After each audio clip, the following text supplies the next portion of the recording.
Hello বন্ধুরা, welcome back to my channel. তো কদিন আগেই তো নীল ষষ্ঠীর ব্রত গেছে, তো তার জন্যই কিন্তু আমরা হুট করে মামার বাড়ি চলে এসেছি। যেহেতু এখানে গাজন উৎসব, চড়কের মেলা হয়, আমাদের ওদিকে তো হয় না, তোমরা জানোই, খুব কম হয়। তো এখানে এই মেলাটা দেখার জন্য আমি খুবই উদগ্রীব ছিলাম। তো আজকে হচ্ছে নীল ষষ্ঠীর ব্রত, তাই মা মাসি সবাই মিলেই এই ব্রতটা পালন করেছে। এটা যেহেতু সন্তানের জন্য করা হয়। আর এখানে তো মন্দিরে কতটা ভিড় ছিল তোমরা দেখতেই পেলে, মানে প্রচণ্ড ভিড় আর কি। তো আর একটা মন্দির আছে, ওখানে কিন্তু সন্ধ্যাবেলার পরেই বাতি দিতে হয়, তাই এই মন্দিরটাতেই ভিড় সকাল থেকে। তো এখানে প্রসাদ খাওয়াও শেষ, আর তারপরে দেখো আমরা রেডি হয়ে নিলাম গাজনতলার মাঠে গাজন দেখব বলে।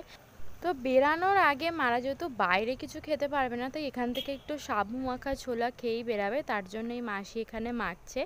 আর তারপর গিয়ে দেখলাম কিন্তু ওই যে সন্ন্যাসী ধরা হয় না, তোমাদেরকে তো সবটা বোঝাতে পারলাম না, জানি না কতটা জানো। তো এখানে দেখো মেন শিব পুজোটা হচ্ছে সন্ন্যাসীদের জন্য, যেহেতু সন্ন্যাসীরা সবার নীলের বাতি উপোস করার পর সন্ন্যাসীরা শিবের মাথায় জল ঢালবে, তো তার জন্যই পুজোটা হচ্ছে।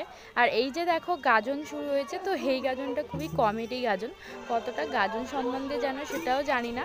তো একদিন পুরোটা মানে বলার চেষ্টা করবো বা দেখানোর চেষ্টা করবো যে ছেলেরা কিন্তু মেয়ে সেজে যেখানে নাচে, সবাই মেয়ে সাজে না, কিন্তু এরকম এক একটা মানে কাহিনী থাকে, মানে প্রথমে একটা গান হয়, তো সেই কমেডি হচ্ছে দেখো।